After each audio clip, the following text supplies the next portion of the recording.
রাখবো, কিন্তু সংসদে প্রধানমন্ত্রীর জবাবি ভাষণ। तब मैंने सभी माननीय सांसदों को अपील करते हुए एक बात का उल्लेख किया था। मैंने कहा था कि ये सत्र भारत के विजयोत्सव का सत्र है।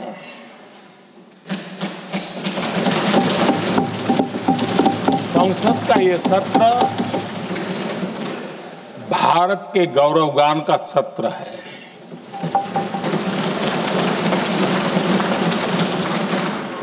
आदरणीय अध्यक्ष जी, जब मैं विजयोत्सव की बात कर रहा हूं तब मैं कहना चाहूंगा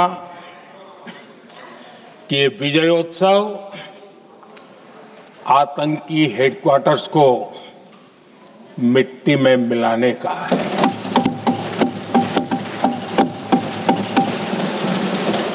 जब मैं विजयोत्सव कहता हूं तो ये विजयोत्सव सिंदूर की सौगंध पूरा करने का है।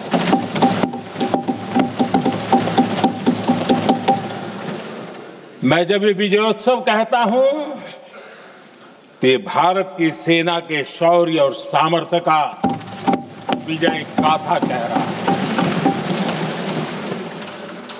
जब मैं विजयोत्सव कह रहा हूं तो 140 करोड़ भारतीयों की एकता, इच्छा शक्ति, उसके एक अप्रतिम जीत का विजयोत्सव की बात करता हूं।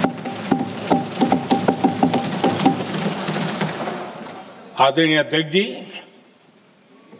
मैं इसी विजय भाव से इस सदन में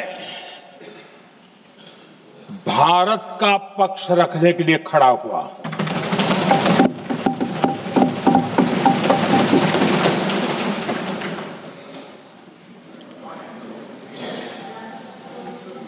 और जिन्हें भारत का पक्ष नहीं दिखता है उन्हें मैं आईना दिखाने के लिए खड़ा हुआ।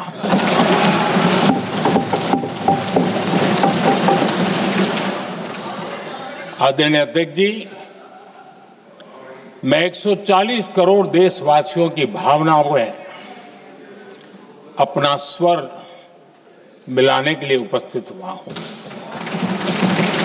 ये 140 करोड़ देशवासियों की भावना के जो गुंज है, जिस सदन में सुनाई दी है, मैं उसे अपना एक स्वर मिलाने खड़ा हुआ हूं। आदरणीय अध्यक्ष जी, ऑपरेशन सिंदूर के दरमियान जिस प्रकार से देश के लोगों ने मेरा साथ दिया, मुझे आशीर्वाद दिए, देश की जनता मुझ पर कर्ज है।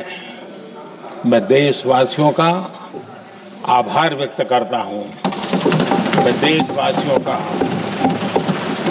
अभिनंदन करता हूं। आदरणीय अध्यक्ष जी, 22 अप्रैल को पहलगाम में जिस प्रकार की क्रूर घटना घटी, जिस प्रकार आतंकवादियों ने निर्दोष लोगों को उनका धर्म पूछ करके गोलियां मारी, ये क्रूरता की पराकाष्ठा थी। भारत को हिंसा की आग में झोंकने का ये सुविचारित प्रयास था। भारत में दंगे फैलाने की ये साजिश थी। मैं आज देशवासियों का धन्यवाद करता हूं कि देश ने एकता के साथ उस साजिश को नाकाम कर दिया।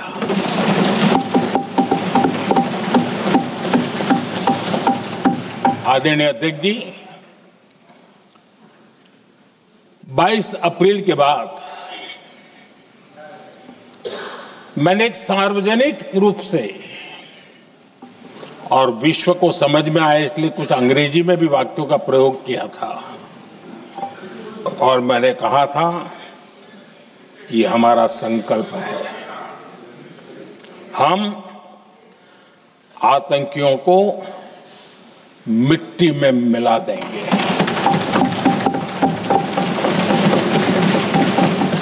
और मैंने सार्वजनिक रूप से कहा था, सजा उनके आकाओं को भी होगी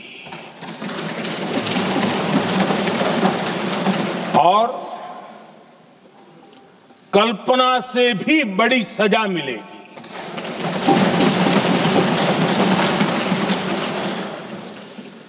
22 अप्रैल को मैं विदेश था, मैं तुरंत लौट के आया और आने के तुरंत बाद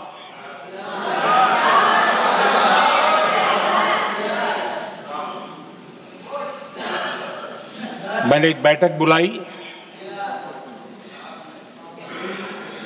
और उस बैठक में हमने साफ साफ निर्देश दिए कि आतंकवाद को करारा जवाब देना होगा और ये हमारा राष्ट्रीय संकल्प है। आदरणीय अध्यक्ष जी, हमें हमारे सैन्य बलों की क्षमता पर पूरा विश्वास है, पूरा भरोसा है उनकी क्षमता पर, उनके सामर्थ्य पर, उनके साहस पर। सेना को कार्रवाई की खुली छूट दे दी गई और यह भी कहा गया कि सेना तय करें कब, कहां, कैसे, किस प्रकार से। ये सारी बातें उस मीटिंग में साफ साफ कह दी गई और कुछ बातें उसमें से मीडिया में शायद रिपोर्ट भी हुई है।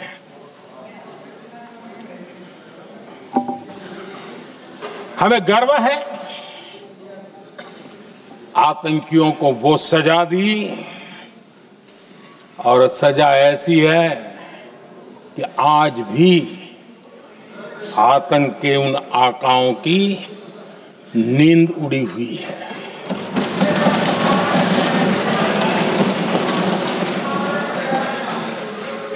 आदरणीय अध्यक्ष जी, मैं हमारी सेना की सफलता के उससे जुड़े भारत के उस पक्ष को सदन के माध्यम से देशवासियों के सामने रखना चाहता हूं।